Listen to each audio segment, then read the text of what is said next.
시온의 귀한 찬양 참 감사합니다. 설 명절입니다. 고향에 가신 분도 계시고 또 다른 곳에 출타하신 분도 계시지만 귀한 예배 자리에 오신 여러분 모두와 또 고향 가시느라고 또 다른 사정 때문에 온라인으로 예배 참여하신 분들 모두도 이 명절에 행복한 명절 보내시고 하나님이 주시는 놀라운 복을 충만히 받으시기를 축복합니다. 교회가 너무 부담을 줍니다. 이런 얘기를 목회하면서 종종 들어봤습니다.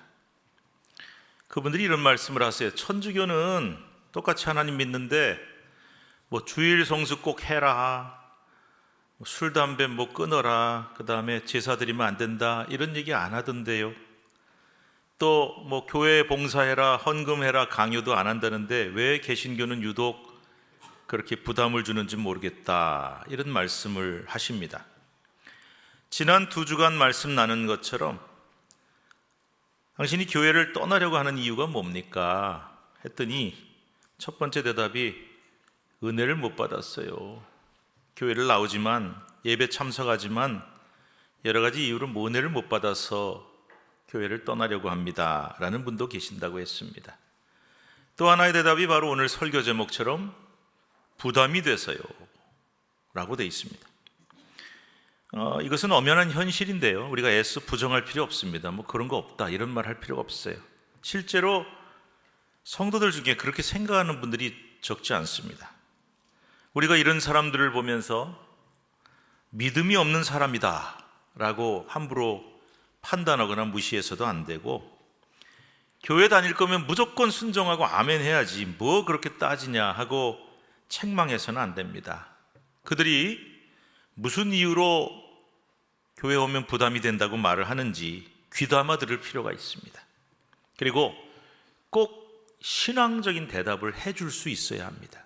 교회는 교회에 출석하고 신앙생활 하는데 부담이 되는 이유 몇 가지가 있다고 해요. 그 중에 하나가 바로 어떤 이들은 과도한 교회 봉사 때문에 부담을 갖는다라고 말합니다. 어떤 분이 이런 말씀하셨어요. 제가 그대로 옮겨보겠습니다. 주일은 한마디로 저에게 주의 날이 아니라 죽는 날입니다.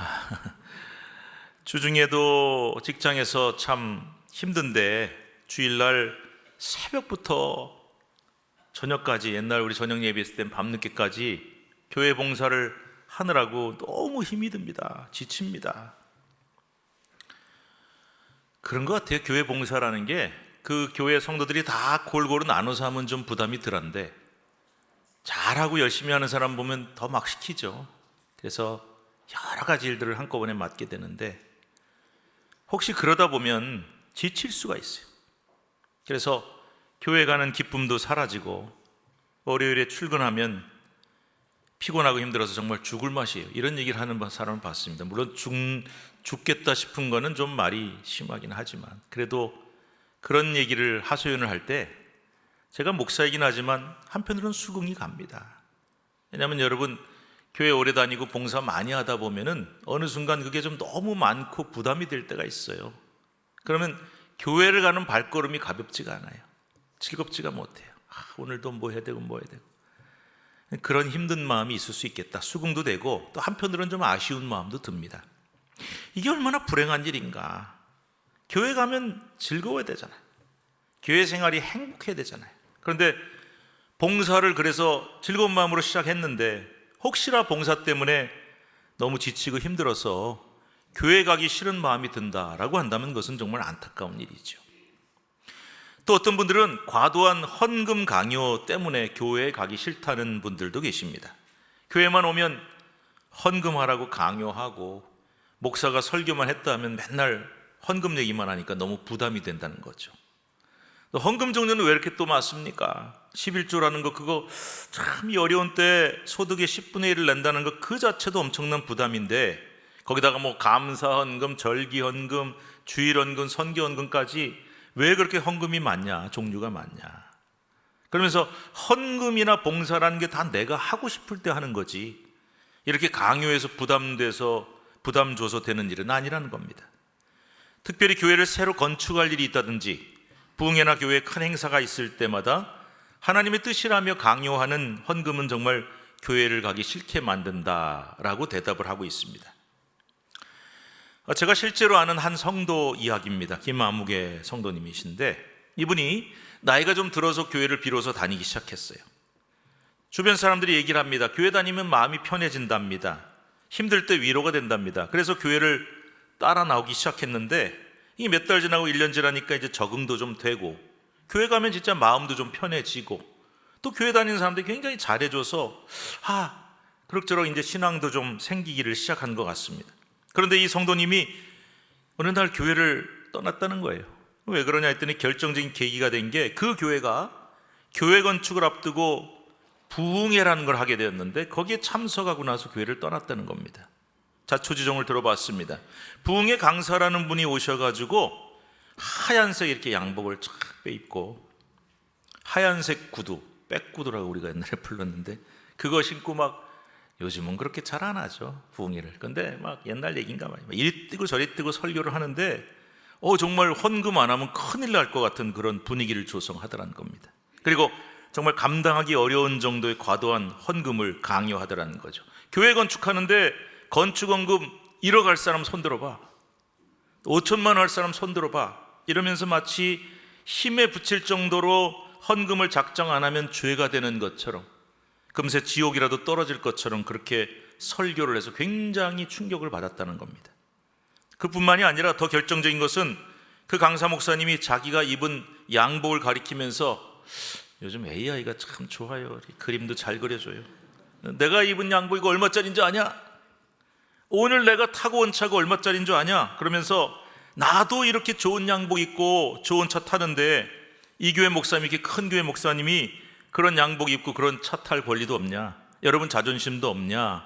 그러면서 목사님 양복에 드릴 사람 손들어라, 차 사드릴 사람 손들어라 그랬다는 거예요. 이 성도님이 큰 충격을 받았다고 합니다. 이거 말로만 듣던 이단이나 광신도 집단 같은 그런 분위기를 조성하면서 헌금과 헌물을 강요하는 그 집회에 은혜 받겠다고 갔다가 오히려 시험이 들어서 교회를 떠나게 되었다라는 것입니다. 또 어떤 분들은 전도에 대한 과도한 강요 때문에 교회를 떠나고 싶다는 대답도 있었습니다. 전도라는 게 얼마나 귀하고 좋은 것입니까? 그런데 우리가 가끔 전도 작정이라는 것을 하지요. 나는 올해 꼭 한 사람 전도하겠습니다, 몇 사람 전도하겠습니다 이렇게 작정을 합니다. 그 자체는 좋은 것입니다. 그런데 여러분, 이 작정이라는 게 약속이죠. 그것은 하나님과 나 사이의 약속이에요. 그런데 아무개 몇 명 이렇게 성도들이 다 볼 수 있도록 공개적으로 교회 게시판에 붙여놓는 경우도 있고, 또 매주 구역별 교구별로 이렇게 그래프를 그리는 거예요. 그래서 어느 교구가 많이 왔다, 어느 교회가 적게 왔다 이렇게 해서 또 매달 교구별 담당 목사님들이 나와서 우리 교구는 이만큼 작정했는데 몇 명 전도했습니다 하고 보고를 하면은 담임 목사가 저 교구 참 작정도 많이 하고 전도도 많이 했습니다 칭찬해 줄 때도 있고, 이 교구는 왜 다른 교구 다 잘하는데 못하냐고 야단도 맞고, 이렇게 치열하게 서로 경쟁하는 식으로 전도를 강요받는 느낌을 받을 때 교회가 싫어지고 교회를 떠나게 되었다는 것입니다. 이것도 제가 직접 들은 실화입니다.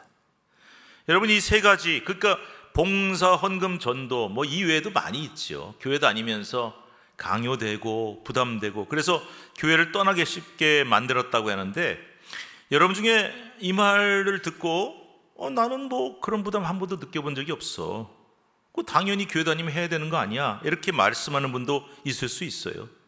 그런데 나도 그런 부담을 좀 느껴본 적이 있는데 이런 분도 계실 수 있고, 또 나아가서 나도 그런 부담을 너무 심하게 줘서 교회를 떠나고 싶을 때가 있었어 라는 분도 계실지 몰라요.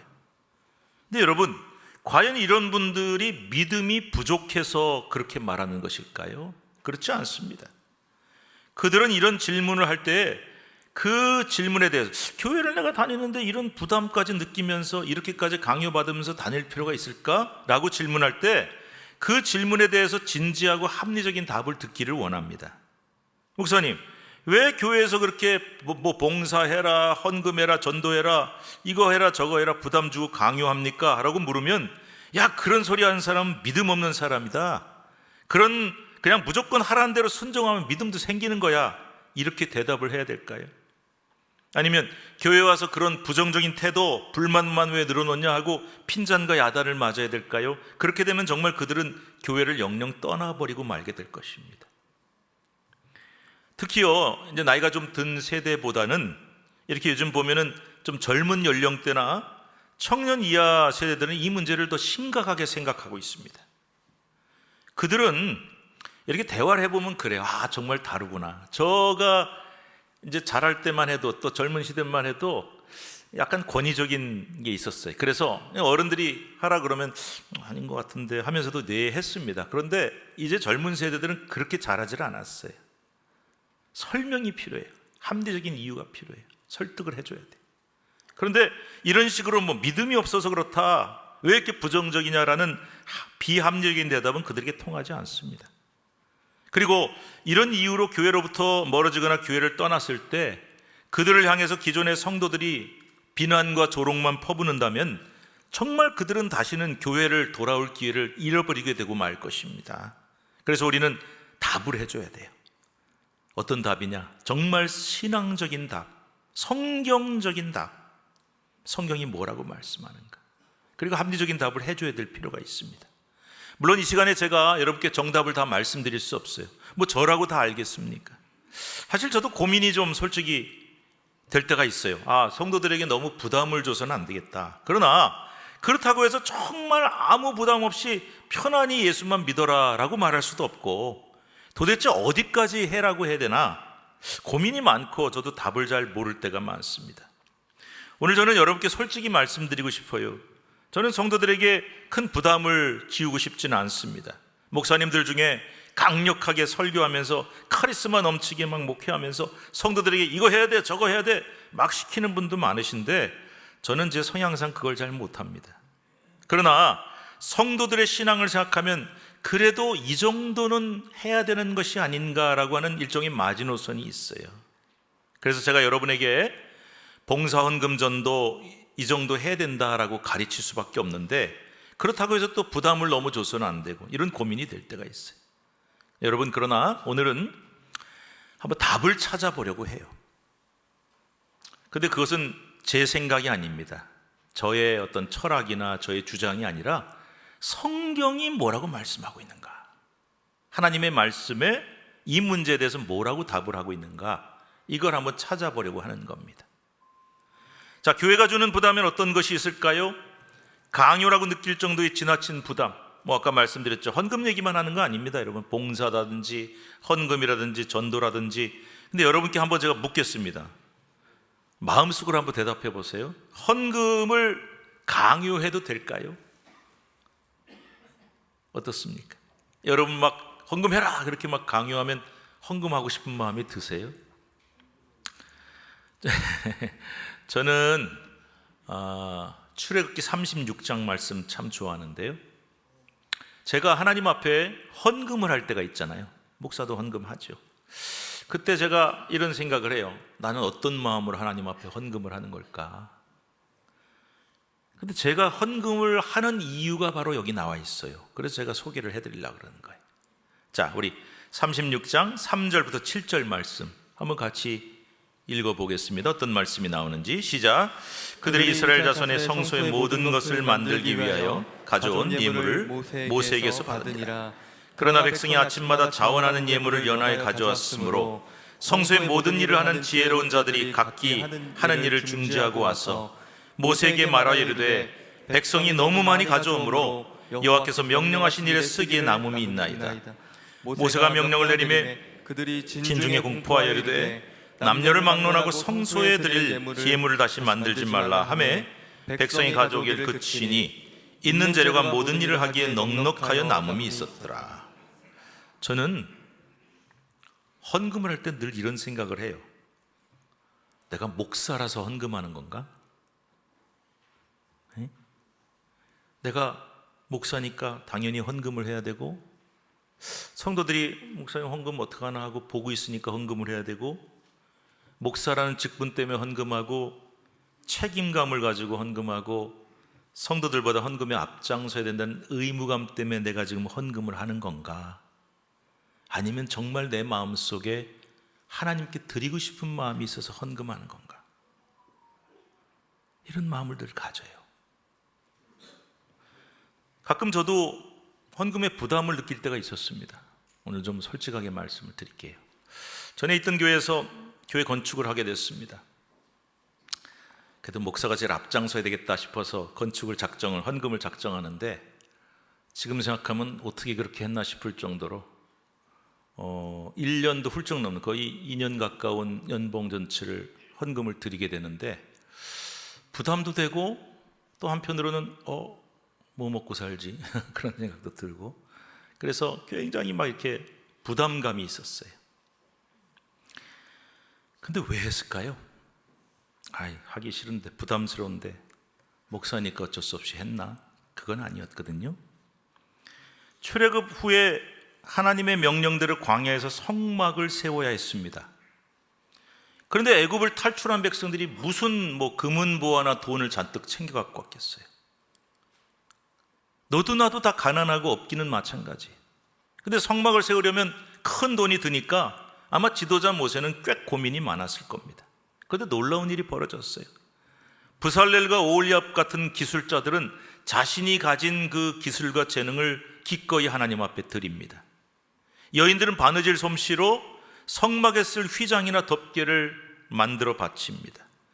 백성들은 자신이 간직하던 금, 은, 노 등을 바치기 시작하는데, 그 갑자기 애굽에서 탈출하면서 뭘 챙겨 갖고 나올 수는 없었겠지만 그래도 요거는 금붙이는 조금 가져가야 되지 않겠냐 해서 조금씩 소중하게 챙겨온 그걸 다 내놓기 시작한 거예요. 너도 나도 앞다퉈 드리다 보니 차고 넘쳐서 더 이상 안 가져와도 된다고 말려야 될 정도가 됐다. 사실 목사 입장에서는 이런 생각도 들어요. 이거 참 기가 막히게 설교 제목 좋은 제목이네. 헌금 설교할 때 이 본문 좋겠다. 이런 생각이 떠오를 때가 있어요. 근데 여러분, 이 말씀 중에 저에게 확 다가온 말씀은요, 5절에 이런 말씀이 나와요. 너무 많이 가져옴으로, 성도들이 너무 많이 가져오고 헌금하면 좋겠다, 이런 마음으로 이 말씀을 읽었냐? 그게 아니었어요. 저는 3절에 나오는 자원하는 예물이라는 말씀, 이게 참 마음에 와닿았어요. 저는 그때 크게 깨달았습니다. 여러분 헌금 얘기하는 거 아니에요? 내가 헌금할 때 목사이기 이전에 한 사람의 성도로서 누가 시켜서도 아니고 눈치 봐서도 아니고 사람들의 이목 때문도 아니고 내 스스로 드리려는 마음, 자원하는 마음이 있다는 게 얼마나 중요한 일인가. 이게 정말 감사한 일이구나. 그리고 또 한 가지, 성도들도 마찬가지. 절대 누가 시키거나 강요해서 헌금할 수 있는 게 아니라 스스로 자원하는 마음, 정말 하나님 앞에 드리고 싶은 마음이 생기면 드릴 수 있는 거구나 하고 깨달았습니다. 그렇습니다, 여러분. 헌금이 강요해서 됩니까? 누가 시킨다고 마음에 없는 헌금을 억지로 하고 별로 하고 싶지 않은 봉사를 억지로 하면 그것을 하나님이 과연 기뻐 받으실까요? 저는 헌금이든 봉사든 전도든 다 강요로 되는 것이 절대 아니다는 걸 깨달았어요. 그래서 앞으로도 여러분께 그런 강요나 부담은 안 드릴 겁니다. 그러나 여기서 한 번씩 생각해 볼 문제가 있어요. 해마다 교회 예산을 세웁니다. 오늘 참 너무 제가 솔직하게 얘기를 많이 하는 것 같아요. 그래서 이제 일정한 액수를 딱 세워요. 그런데 담임 목사가 되고 나서 제가 늘 하나의 습관이 생겼는데요. 이런 얘기도 해도 되는 건 모르겠어요. 한 10월쯤 되면은 이렇게 예산을 봐요. 이 수입이 올해는 좀 넉넉하겠구나. 그럼 참 마음이 편한데, 이대로 가다가는 어려울 것 같은데 하면 좀 마음이 불안해지고요. 어떡하지 하는 마음이 들어요. 사실 예산도 있어야 되고 채워지기도 해야 됩니다. 어떻게 하면 성도들이 좀 하나님 앞에 잘 드려서 예산이 넉넉히 채워질까 고민이 될 때가 많이 있습니다. 그럼에도 불구하고 헌금이든 봉사든 건 억지로 되는 것이 아니라는 겁니다. 저나 여러분이 기뻐서 정말 드리고 싶어서 자원하는 마음으로 드리는 게 가장 중요하다. 그리고 하나님, 제가 이렇게 많이 드렸거든요, 하나님 기쁘시죠?가 아니라 하나님 앞에 내가 드릴 수 있어서 제가 기쁘고 제가 참 감사하고 제가 기쁩니다. 이런 마음을 가질 수 있고 그 마음으로 하나님 앞에 드릴 수 있으면 참 좋겠습니다. 출애굽기 38장 8절에 보면 성막에 놓인 놋 물두멍이라는 게 있어요. 큰 놋으로 만든 대야 같은 건데 놋이 귀한 금속이었습니다. 돈이 많이 들어갑니다. 그건 또 어디서 왔을까? 그것을 바로 회막에서 수종 들던 여인들이 바친 놋거울을 녹여서 만들었다는 말씀이 나와요. 이게 저한테 얼마나 감동이 되는지. 여인들에게는 자신을 치장할 때 쓰는 이 거울, 그것도 뭐 유리거울도 아니고 놋거울, 청동거울인데 이게 얼마나 소중합니까? 지금처럼 거울이 흔한 시절도 아니에요. 어디 가서 살 수 있는 것도 아니고 파는 것도 아니에요. 하나밖에 없는데 그거 몇 대에 걸쳐서 그 대대로 맨질맨질 달아있는 그 청동거울인데 그거 하나밖에 없는데 그거 드리고 나면 내 얼굴 비춰보지도 못하는데 그걸 하나님 앞에 드렸대. 자기에게 가장 소중한 것을 아낌없이 드렸다? 어떻게 이럴 수 있을까? 그 이유가 궁금했습니다. 누가 내라고 강요를 했나? 윽박질렀나? 그건 아닌데. 요즘 수요 예배 때 강해 설교를 하는 느헤미야서에 보면요, 놀라운 말씀이 나와요. 예루살렘 성벽이 다 불타고 무너졌어요. 재건을 해야 돼요. 총독 느헤미야가 부임을 했어요. 보통 우리나라도 이런 경우는 왕이나 총독이 세금을 왕창 걷어들입니다. 그리고 백성들을 다 동원해서 막 시킵니다. 성벽 재건해라. 그런데 그렇게 안 했어요. 느헤미야 총독이 제일 앞장서고 백성들이 뒤따라서 출신 지역이 너무나 다양하고 거기 보세요. 다양한 가문, 다양한 계급, 다양한 상황과 형편에 있는 사람들이 다 모여서 구역을 나눠요. 너희 집은 여기서부터 여기까지, 우리 집안은 여기서부터 여기까지, 누구는 이렇게 해서 다 하나하나 모여져 가지고 이 성벽이 재건이 되는 겁니다.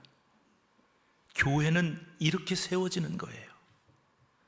교회는 어떤 소수의 잘난 자, 가진 자, 능력 있는 자, 뛰어난 자에 의해서 세워지는 것이 아닙니다. 제가 아는 어떤 목사님이 고민을 얘기해요. 그렇게 크지 않은 교회인데 그 성도님들 중에 정말 교회 재정 전체의 한 3분의 1 절반 정도를 감당하는 분이 계신다고 합니다. 얼마나 감사합니까? 그런데 이분이 헌금 생활 잘하는 건 너무 감사한데 내가 이만큼 냈으니 목소리도 그만큼 커야 된다. 그래서 교회 모든 것을 좌우하려고 하다 보니 너무나 힘들다고 그래요. 교회는 그렇게 세워지는 것이 아닙니다. 아주 작고 무명에 약한 보잘것없는 자들이 합력하여 힘을 모아 만들어지는 것이, 세워지는 것이 교회입니다. 저는 이런 생각이 들었습니다. 우리 교회가 이런 모습이면 좋겠다. 목사는 성도들에게 어떻게 하면 좀 부담을 안 줄까 고민하지만 그러나 자신은 가장 제일 앞장서서 헌신하고 성도들은 자꾸 연약한 힘을 합해 기꺼이 느헤미야 때의 성벽처럼 교회를 함께 세워갈 수 있고 성막을 지을 때처럼 그런 마음으로 헌금하고 억지로가 아니라 스스로 기쁨으로 봉사할 수 있는 그런 교회. 오늘 본문인 에베소서 4장 11절에 보면은 교회 안에는 다양한 직분과 사명이 있다고 말씀합니다. 사도도 있고 선지자도 있고 복음 전도자도 있고 목사, 교사 등이 있습니다. 그런데 그들이 각자 맡은 사명과 역할은 달라요. 그러나 각자의 사명을 자원하는 마음으로, 기쁜 마음으로 기꺼이 감당해서 주님의 몸된 교회를 세워가는 것이다라고 말씀하고 있습니다. 우리 12절 13절 말씀 함께 읽겠습니다. 시작. 이는 성도를 온전하게 하여 봉사의 일을 하게 하며 그리스도의 몸을 세우려 하심이라. 우리가 다 하나님의 아들을 믿는 것과 아는 일에 하나가 되어 온전한 사람을 이루어 그리스도의 장성한 분량이 충만한 데까지 이르리니. 여기 온전하게 한다는 말이 참 중요합니다. 성도가 온전하게 되면 스스로 자원하는 마음으로 봉사도 하고 자기의 사명도 감당해서 그 작은 일들이 모아지고 힘이 모아지면 주님의 몸된 교회를 함께 세워갈 수 있게 된다. 그런데 14절에 보면은 이 온전하게 한다는 말과 반대되는, 대조되는 표현이 나옵니다. 14절도 한번 읽어볼까요? 시작. 이는 우리가 이제부터 어린아이가 되지 아니하여 사람의 속임수와 간사한 유혹에 빠져 온갖 교훈의 풍조에 밀려 요동하지 않게 하려 함이라. 어린아이란 말이 나와요. 아주 자그마한 어린아이가 부모님 입장을 생각하고 뭐 주변 사람들 상황을 생각하고 배려하고 그렇게 못하잖아요. 그저 아이들은 받기를 원합니다. 처음에 신앙생활을 시작하면 누구나 어린아이입니다. 그래서 우리는 쏟아 부어줘야 되고 해줘야 되고 베풀어줘야 돼요. 그런데 세월이 흐르고 시간이 흐르고 신앙생활을 하면서 계속해서 어린아이의 신앙으로 남아있다면 그것은 하나님 원치 않으시는 일이다. 요즘 많은 성도들이 이런 말을 합니다. 부담 없이 신앙생활 하고 싶어요. 그래서 통계를 보니까 작은 교회나 개척교회보다는 큰 교회, 대형 교회를 선호하는 현상이 부쩍 심해졌다 그래요. 그래서 지금 코로나 이후에 중소형 교회는 굉장히 성도 수가 급감하는데 대형 교회들은 오히려 더 많아졌다 그래요. 왜 그러냐 했더니 헌금이나 봉사에 큰 부담을 안 느끼고 수많은 성도들 사이에 묻혀서 조용히 신앙생활을 하고 싶기 때문이다. 교회를 가도 누가 내 얼굴 알아보고 막 아는 척하고 부담 주는 일이 없어야 되고, 혹시 교회 못 가도 누가 알고 왜 안 왔냐고 부담 주지 않는 그런 교회 나는 다니고 싶다라는 거죠. 이런 분들을 우리는 무명의 성도라고 부릅니다. 오늘날 한국 교회에 가난한 성도와 더불어 이 무명의 성도들이 부쩍 늘어나고 있습니다. 이것이 바로 14절이 말씀하는 어린 아이와 같은 신앙입니다. 그리고 세상 풍조에 밀려 요동하는 모습입니다. 물론 지나친 부담과 강요는 안 됩니다. 저도 우리 교회도 그렇게 하지 않으려고 합니다. 그러나 아예 부담 없는 신앙생활을 하겠다라는 것도 문제입니다. 우리에게는 상식을 넘지 않는 선에서 부담이 필요합니다. 바로 거룩한 부담이 있어야 한다는 것입니다. 그 거룩한 부담은 어디서 오는 것인가? 15절 16절의 결론을 이렇게 맺고 있습니다. 15, 16절 시작.